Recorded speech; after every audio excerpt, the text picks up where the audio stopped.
Hello and welcome.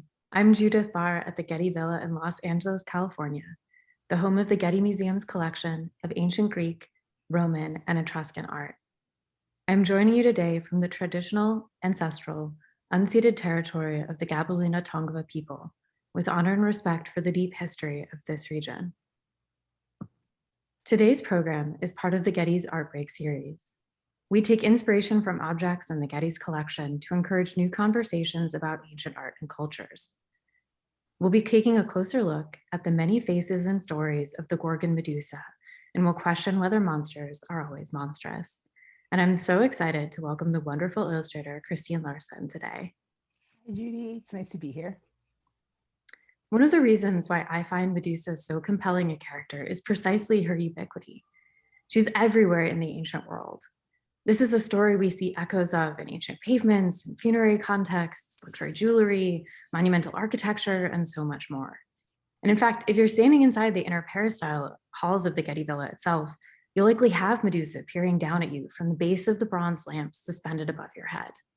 And that's one of the things that really stuck with me in looking at Christine's art. Why do you keep coming back to Medusa? Well, I think quite aside from like her aesthetic qualities, which are very interesting, I've always loved her fierceness, her sort of presence, whether she is in a story or on the screen, or she sort of exudes a sort of defiance and strength. And I've always really liked how, despite the fact that her story seems very tragic, she always seems to sort of stand alone against her enemies. She is, terrifying. And I think that that has always stuck with me ever since I was small. Saw my first Medusa. And I think we're getting a little ahead of ourselves. We should talk a little bit more about who is Medusa. Why do we see this ferocious, this wonderful monster? So the myth of the Gorgon Medusa is a very old story. We have descriptions of Medusa and her two Gorgon sisters stretching back into the 8th centuries BC.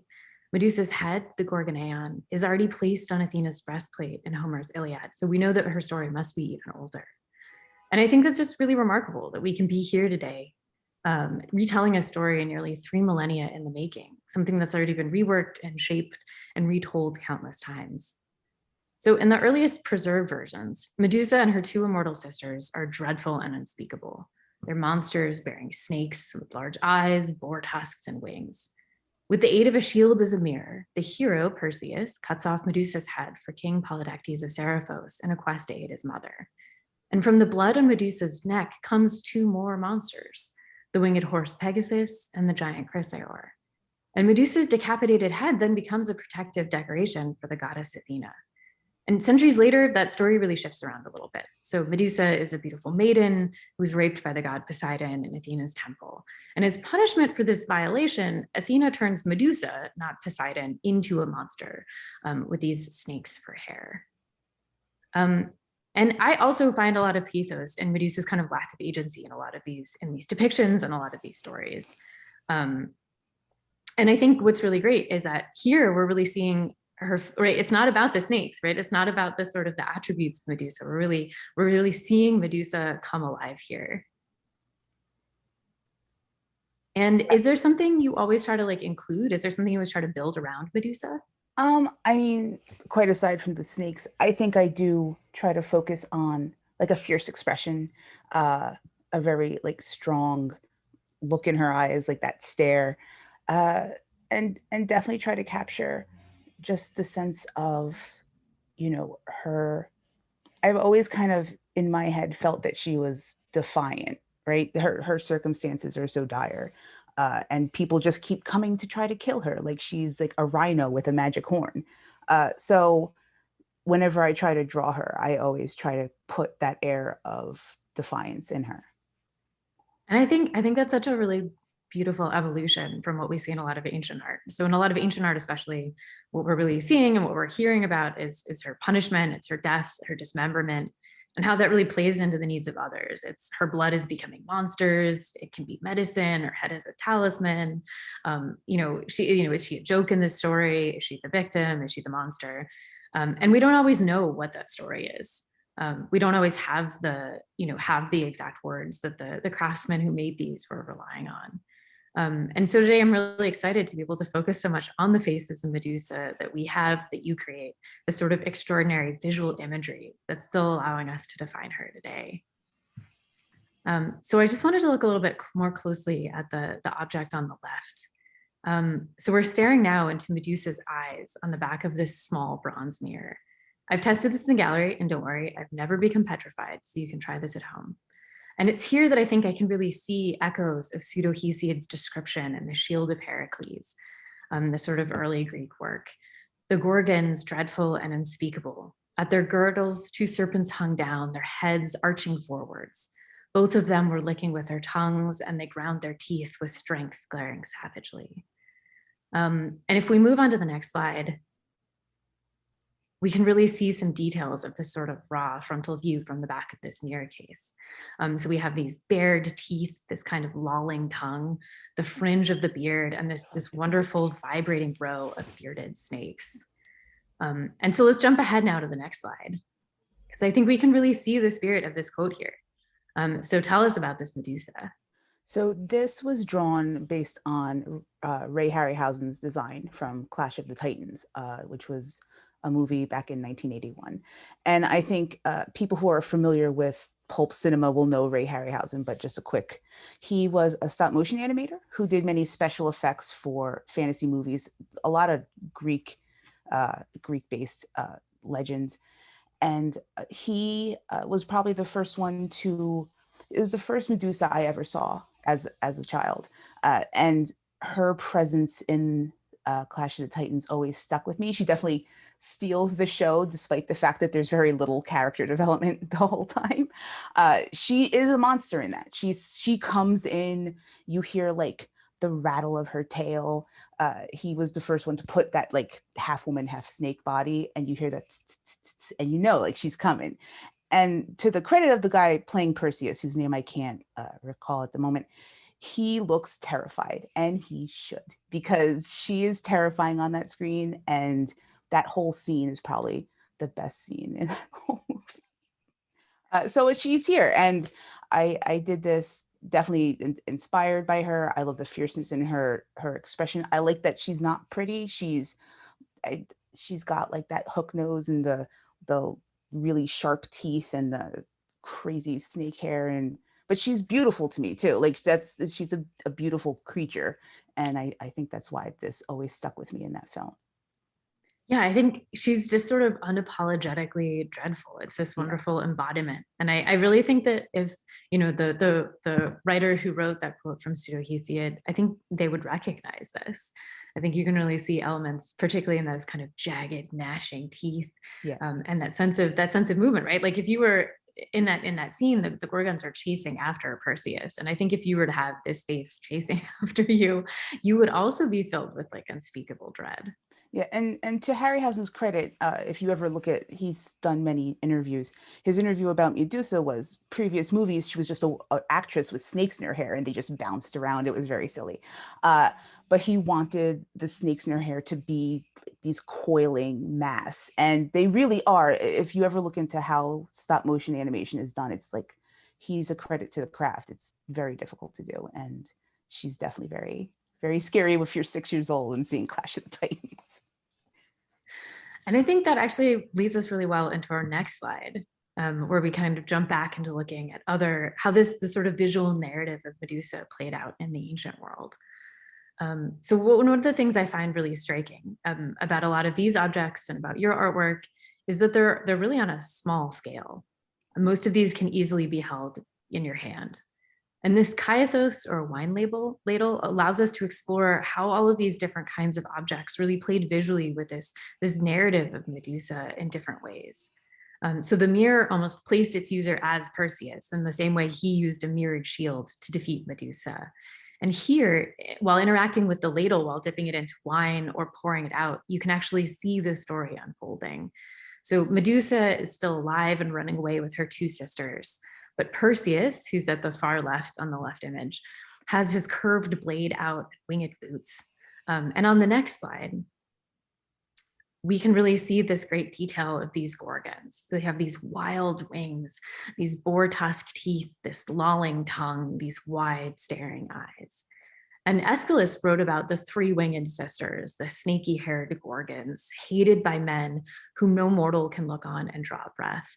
And I think there's still too much like the earlier pieces, there's still this wonderful sense of that fear here and that movement, even if, as you noted, we don't have kind of an audio accompaniment to this, right? We have to fill in kind of that, what would it be like to hear like the striking of the Gorgon's feet on the ground, to hear kind of the rustling of their wings. We have to fill that in. And so I think it's really neat that in the, in Clash of the Titans, they sort of bring out that ancestral fear of the rattlesnake. I will say from a character design perspective, the design of them on this cup is stellar. It's probably one of my favorite things in this whole set, definitely. And next slide, please. Not to tear us away from this too soon. But this is a really different kind of Medusa narrative. Yeah, I'm a cartoonist, so this is a sketchbook piece. I'm not doing this for any kind of job or anything, and I always I bring humor to my work wherever I can. This was done very much in the moment. I hadn't really planned it out. I did like a loose sketch and I was like, oh, I'll draw Medusa, like just, my go-to. And I really wanted to keep a spirit of humor and irreverence about this. So she's got like the tilt of the head, oh, so sorry about your face. Almost very like Valley Girl, you could like hear that. And I think she kind of comes across as like, oh, sorry. And I wanted that irreverence and humor to come across. And of course, like, she's topless because I just didn't feel like drawing a whole shirt. So I, a little practice of the human form while you're making a joke. And behind her are her victims all turned to stone. But I purposely did them loose. I feel like whenever you are making a character that has done something villainous, but you want us to sympathize and laugh at it, you can't really focus on the villainy. You got to kind of focus on the attitude towards the villainy, which softens the blow a little bit. And I think when we've talked about Medusa in the past, you said you don't, just because you sympathize with somebody doesn't mean they have to cower in a corner. Right. And I think it's really that, like, again, that kind of unapologetic sense here. Yes. Like, should Medusa apologize? I mean, does she have to? Like, personally, I think no. If you walk into someone's house and try to cut their head off and they turn you to stone, that's on you. I'm just saying, from a broad perspective, I guess. And I think too, what's great, we don't have a lot of direct connections to sort of Medusa as a comic figure. Medusa, there are various scholars who've worked on this, and I think we can see echoes of that in some ancient art. But I really like here that it's really drawn out. But again, that she's in control of this. Yeah. She's not the butt of the joke in this. Yeah. She's really enjoying this. And we'll look again a little bit later at these sort of the beautiful Medusas. But if we can move on to the next slide, we're snapping back now to Medusa's face. So one of the other really powerful things about Medusa in the ancient world, one of the common features that a lot of these works of art is that they were seen to have sort of an ability to avert evil. So again, by using Medusa, by taking her head, just the same way Perseus or Athena did, you too can ward off evil, whether it's in a private setting with sort of a mirror like this, or on the facade of a building. So like the architectural fragment on the right. And what comes to mind when you stare into this space with its jutting tusks and its sort of fierce eyes? You can imagine the impact of having a building lined with these jarring faces. You can imagine it, even sort of the interplay of light at different times of the day. What would this look like at dusk when the sun is setting? And on the next slide, though, we can really see something startling happening in the world of Medusa, something that's really much closer to your sort of Cyclops Medusa. So this is what we call the beautiful Medusa. So over time, particularly in the 5th and the 4th centuries BC, the sort of representational Medusa loses out to these more like stylized, these more feminine depictions. It's not a linear transition. There's no moment at which this sort of snaps into play. And who's to say who's really beautiful? But these are what scholars do call the beautiful Medusa, where she's shown as this human woman. The wings are shrunk to sort of the size of fascinators on the top of her heads. And you can see that the snakes, now there's sort of just one or two, are delicately knotted like jewelry under her chin, and they're sort of still framing her lovely face. And what I love here on this next slide is that just like the beautiful Medusa, she's also framed by this sort of mess of snakes. The massive snakes. Yeah, this was a promotional card I did, and I focused. This piece is very focused on the snakes. This is a crop of a much larger image, and her head and hands and her lunging is towards the bottom, and the snakes kind of move up towards the top. And one of the things I do like about Medusa as a character, one, in terms of making promotional material, people recognize her immediately.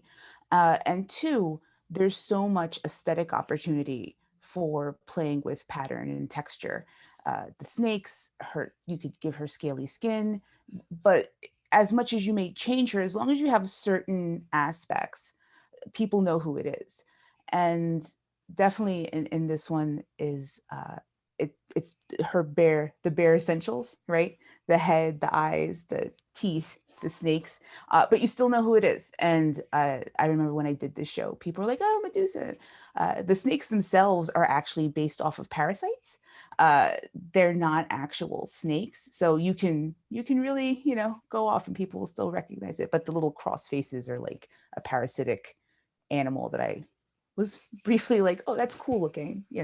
Sometimes sometimes art, an aesthetic choice is just made for that looks neat reasons.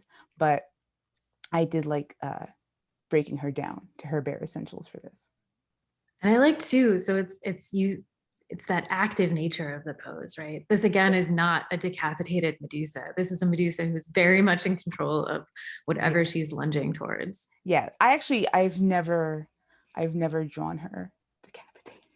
That seems always so awful to me. I always liked a very alive and strong Medusa. And I think that's great because it's not necessarily something that we see in a lot of these, but we get that wonderful narrative. You sort of have to invent it off screen here. Yeah. What's she going to? Yeah. Where is she going next? I like to think she's pouncing on someone. Yeah. And if we go back briefly to the ancient world on this next slide, we can see again how wild the world of Medusa is. So from this tiny gem on the left, which is maybe less intimidating than some of the other earlier ones. I love that scarab so much. But we can still tell it's Medusa, right? So we have the snakes, we have the snakes, we have the knotting of the snakes under her chin, we have the bared teeth, even if they're perhaps somewhat less unspeakable and dreadful than some earlier editions. And I'm not sure what she's averting here, maybe a very small evil. And then we have this really extraordinary, the kind of complex metalwork of this much more somber Medusa on the right, who's sort of staring past us with this wonderful gilding and shining, gleaming metal. And again, I think it's really fun to imagine how these would have been used, right? This is a decorative element. The ring is something that you would have, on your person. These are things that would have been seen in all kinds of different ways and all kinds of different light and scenarios. And again, too, maybe they played part of narratives, that are just off screen for us, essentially now in today's world. And so even these works of art, though, even though they're both ancient, they were created over half a millennium apart. But they're still Medusa. She's still compelling as a character to the people who made these, to the people who bought these, to the people who saw them. And I think on this next slide, we can really question too, like, how do you define Medusa? How do you define this character? Oh, I mean, I feel like she's more than just like the snakes in the hair, the staring eyes. I think Medusa as a character, and probably, the audience always views the work differently. But Medusa as a character, I think can be, boiled down to, I don't know, just a fierceness to her. This is a very cute Medusa. I was practicing my watercolor technique on this one, and it's another sketchbook piece. But I did up her hair. I gave her like a cute little freckles. She has like freckle scales on her nose, and I really wanted to focus on one, my technique, but also giving her a presence. She's just a tiny head on my sketchbook, but I definitely wanted her to feel intense. And I think as cute as she is, she still feels very intense. But yeah, I definitely, she is something I go back to very often whenever I draw, for many reasons, whether it's the storytelling involved or the aesthetic quality that she has just as a design. Uh, it's, you know, some stories will capture your imagination, and she definitely captured mine at a very young age and made me look at monsters in a very different way than I think I would have if I had not come across her. And I think you've mentioned that before, how you sometimes draw creatures because it's really about their story, right? Right, It's not necessarily about their kind of attributes. right. Yeah, I mean, she is she's she's tragic, but she's strong. She has a fierceness to her, but there's a vulnerability in her loneliness. You know, she's often by herself, facing her enemies alone. And I think that all of those attributes kind of combine together to make a very compelling character overall. And I think what's really great here is that we're still seeing a lot of those echoes of what makes her compelling in the ancient world, right? We have the snakes that are framing her face. She now has these wonderful sort of reptilian eyes, and she's got the necklace, which really echoes the way the knotting of the snakes works in a lot of ancient pieces. But here, it really emphasizes what you're saying, that this is still Medusa, right? She can go and um, she has her own adventures awaiting her. She's not the Gorgonan. She's Yeah, not just this bleeding head. no, it's not the end of the story. And I think, as tragic as the end of her story is, I would prefer to draw her in her strength than to draw her in her defeat. And so with that, actually, I think it's time that we hear from all of you. So let's all explore where the story of Medusa goes next. So as a reminder, you can put your questions in the question and answer box. And Christine, we have a question for you. So can you give some other examples of ways that you humanize Medusa and the other beings that you draw? Uh, I am a comic artist and cartoonist, so a lot of what I create revolves around story, whether they're short or long.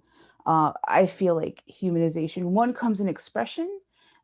It comes in the empathy you feel in your characters, even very awful characters, and it comes through the story itself. I've I'm I'm at my strongest when I can encapsulate something within the context of a larger story. And I think, you know, I always consider the larger story when I'm drawing a single image. So even if an image is standing alone, I hope that you can feel that larger story coming across. No, absolutely. And we have another question asking about, in the ancient world, how many Medusas had bodies. So I just want to sort of direct everyone's attention. We have this panoply of Medusas in the background here. And these are all just sort of the Gorgonaean, just sort of Medusa's head. We didn't have time to discuss all of the many extraordinary, There's so many just good ones. wonderful Yeah, there's a Medusas. lot of really good videos. I encourage you all, you can explore even more on our collection pages. I think we're gonna have a link in the chat to a wonderful exhibition that was done a couple of years ago at the Metropolitan that looked even deeper into the myths of Medusa. But we find Medusa as a centaur. There's Medusa sort of mastering animals. There's Medusa. There's so many depictions of Medusa with all kinds of bodies and shapes and forms. So yes, so there are, we do see this as a very popular type. I think, sort of practically, it's a very useful feature. It's a very small, compact shape that can fit into a lot of different objects, particularly smaller objects like the lamp, like the roundel that we're seeing here. But Medusa also does appear in sort of monstrous and monumental forms. And I encourage you all to explore Medusa so much more, and all of the Gorgons, all of the depictions of Gorgons after this talk, because I assure you, there are many wonders that await you. So goodness, we have lots of questions rolling in, so if you'll bear with me for just a moment. So is there any similar warding off imagery today? So this is actually a great question. I would love to hear more. So one of my favorite sort of modern day Medusas is perhaps one that many of us have overlooked in the past. But if you actually look at the logo of the House of Versace, that is a Medusa. So she's actually still performing that sort of apotropaic nature on clothing, on fashion, on champagne flutes today. But I also turn a lot to sort of the evil eye. So those blue glass depictions that you get around the Mediterranean. I think we have a lot of things that sort of still serve the same purpose, even if they're not as embedded in a specific story the same way. But if anyone has great examples, please drop them in the question and answers. Let's see.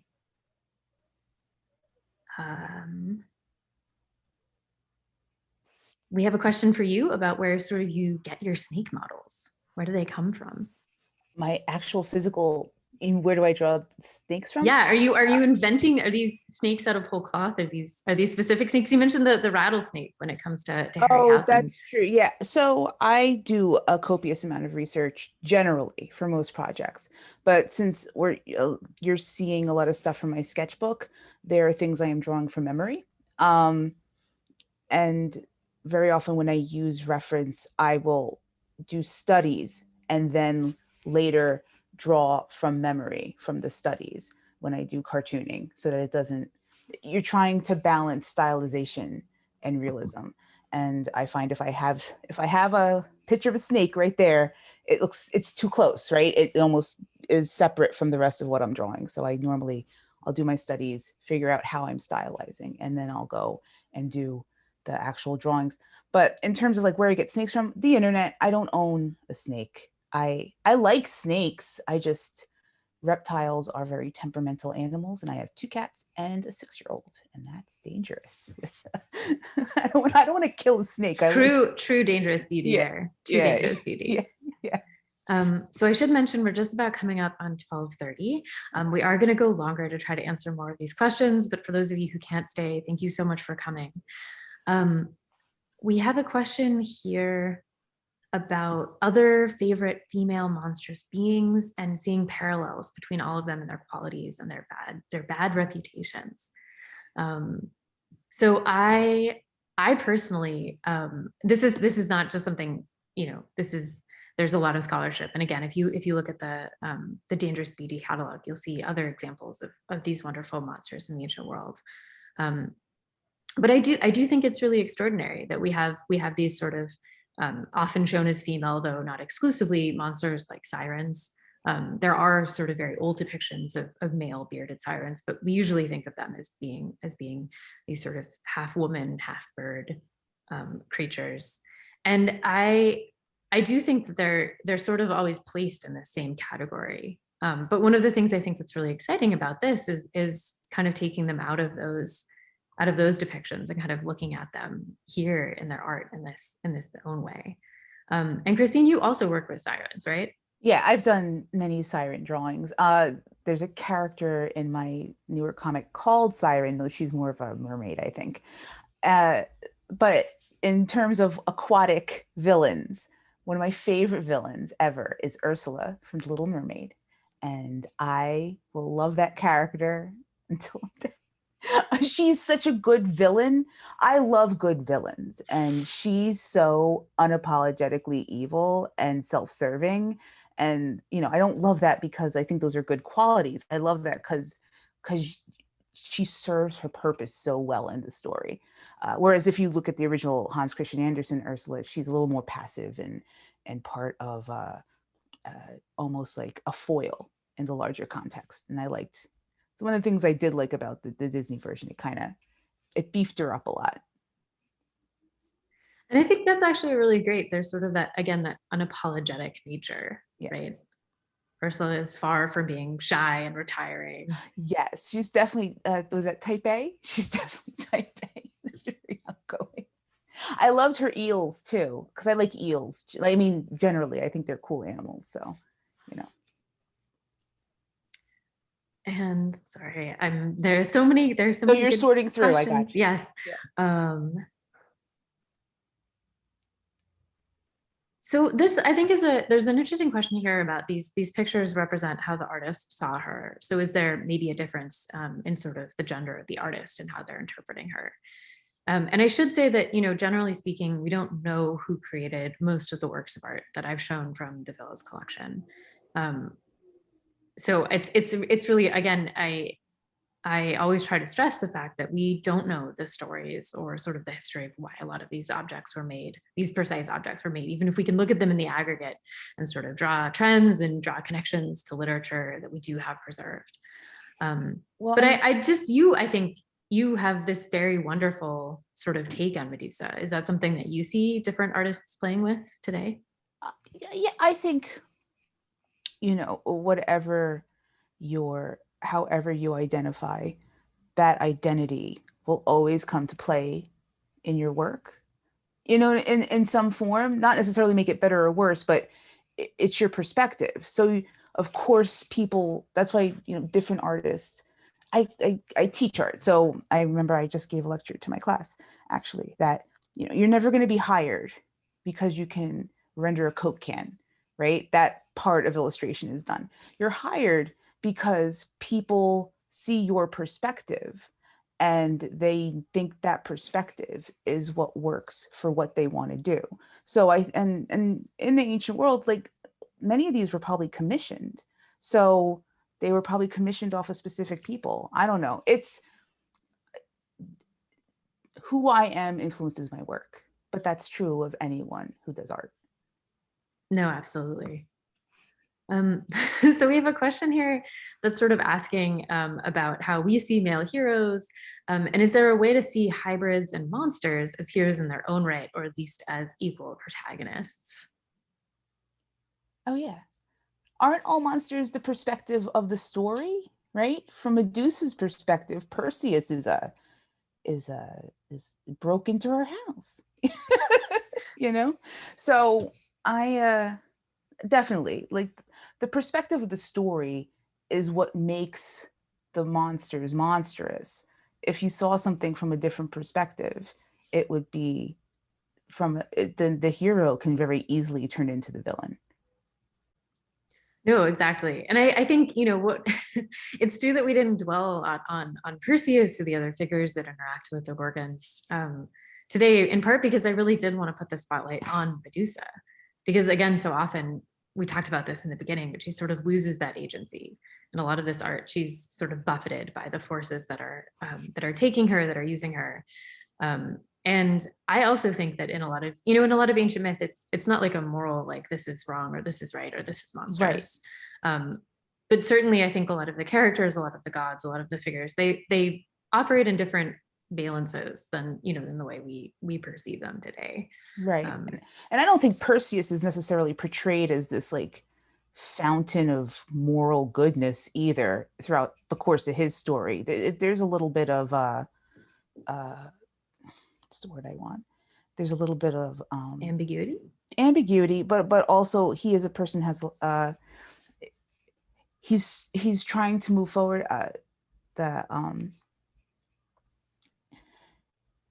He's willing to do whatever it takes to advance himself, and that's not necessarily a great quality to have either. I'm looking for the word, but it's gone right now. It's gone. But I think it's also interesting too. I like that kind of question about them being equal protagonists, because no, like in Greek and Roman myths, Medusa she plays one role, right? She's not really the protagonist of her own story. Right. But what I really like is that in the art that we see preserved, Medusa is so much more prevalent than Perseus is. In a way, like she's still this much more compelling figure than Perseus is, than even some of the gods when they're involved in that story. Yeah. And I think that that's really extraordinary, that like, even though she doesn't, right, much like the way you said, she doesn't have much character development in Clash of the Titans. Okay. In the ancient myths, she's also, it's just this sort of visual impact, this sort of, we don't get to hear her own words, really. You hear about her, you don't hear from her. So that leaves a lot of room to imagine where she is at psychologically, I think that's what makes people very compelled by her, because there's a lot of blanks to be filled in. No, exactly. Exactly. And actually, about that, we have some questions about sort of the image of Medusa changing over time. So, like I said, we have depictions of Medusa that go back nearly 3,000 years. Um, and that's a really interesting question about sort of why she evolved and changed.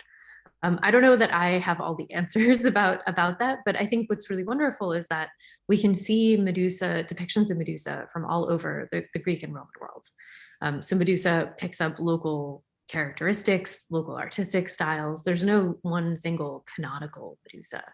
And that again is still really one of the great things about seeing this connection between the art of the ancient world and Christine, your drawings, is that we can still make out, we can still, right? You don't have necessarily a motivating factor in changing Medusa, but it's about sort of playing with the story, right? About playing It's with about her. aesthetics. And I think that, all the different variations of her in all the art you have is also probably about aesthetics, whether it's the artistic styles of the time or just the artist's own stylistic changes. Um, as long as you keep her, like I said, her base components, just a few things, she's still Medusa. And I think that that is what makes her fun to draw, because you could draw her 10,000 different ways and it's still her. No, I think that's a great way of framing it. So we have another question. We have sort of a pragmatic question about how do you take pictures of your art? Oh, me. Yeah. My iPhone. That's it. Digital cameras. I was born in 1981. Don't do math. Digital cameras from when I first had a camera phone to now are so insanely better. I used to have like a click, like a point and click once upon a time, but now I just use my phone and I make sure it's lit well. And if you want a really pragmatic answer to this, if you want to take a good picture of your photo, don't do it in the darkest room of your house. If you have no way to light it with the lights inside your house, wait for a cloudy day, go outside and take the picture. And it's like a giant light box on the whole sky. And the best lighting you'll ever have is a cloudy day outside. There. I think the ancient artists would have been very jealous about phone technology. I think so I think, also. yeah, Or maybe grateful in some respects. that's also a fair point. The double-edged sword of technology there. So we have another question that's asking us to speak to how we delve into the perspective of Medusa. Oh, empathy? I just Empathy. I have empathy for lots of things. I looking at something from someone else's perspective requires you to remove a little of your own ego and to kind of sit with them for a while. So, and I write stories. So imagining stories from different perspectives is almost a an exercise in that. And I think her story is very easy to get into that headspace. But that's different. And it's different for different people. I've loved her from the moment I saw her because she looks like so tough, and I'm like, you're a tough lady. So I think that there's a big part of me that fangirls Medusa. So I want her to. In my head, she's great. And I think that's one of the really hard things for me sometimes in working with these, as an art historian, I can't just put myself in the perspective of Medusa, right? My job isn't to narrate necessarily the monster and the image. It's to think about the context of the work of art, sort of why it was created, who made it, where it could have been used, sort of all of these other different perspectives about showing Medusa. And I think that's really great to hear, be able to kind of put her back in, to kind of have that perspective back in our narrative today. We have another question about. Oops, sorry. I said her story's still being written. Yeah, exactly. It's definitely not over yet. Mm-mm. Um, we have a question about who would be today's equivalent of the Medusa, which I don't have I like a good answer for, but I think is a great question. so like a tragic someone who's there's a lot of examples of villains that are really just foils for the hero. I think you could make the longest list possible for that. Um, in terms of staying power, that's I that's like trying to take a time machine to the future and look back. I don't know. Um, yeah, I don't know. I'm trying to think like characters that have really stuck with people, and it's hard to really say because it's we're live. I don't think the people living the time of Medusa were like, this is gonna be great. They're gonna be talking about this in 2021. You know, I think that it's hard to answer that question. No, yeah, I think there are a lot of elements of this that ancient authors, that ancient artists would still recognize, but I think also sort of this unfathomable amount of time would be is kind of extraordinary Yeah. to conceive in a lot of angles. That would you told how many millennia has she been? Close to 3 millennia, I think. Yeah, If I'm right. doing the math right. Yeah. So we have another question about whether or not you ever depict Medusa with wings, and I actually kind of want to tease that out a little bit more and ask, sort of say like, did anything in these ancient works of art, is there anything else you're gonna kind of pull out? I'm definitely, I think I'm going to draw her with wings next. I had never seen those cups. So, and I think most of my familiarity with Medusa is with the later story of Medusa and not the older story of Medusa where she has, where, you know, the without the rape, like, and I think, yeah, I think definitely after doing this and doing a lot of research, I think I might draw some gorgons. Like, I don't know. I really love that cup. It's a good cup. It's a great design. So yeah, I've never drawn her with wings before, but I think I might now. And I think that's really exciting. And I think maybe actually that kind of moment of inspiration is a good moment to kind of wrap this up. So everyone, it's been wonderful talking with you all today. Our program is coming to an end, but thank you all for watching and for submitting your questions. I'm sorry we couldn't get to everything, but don't forget to visit getty.edu for information on future programs. And thank you so much to Christine for sharing your art and your time with us today. So thanks again, everyone. Thanks for having me.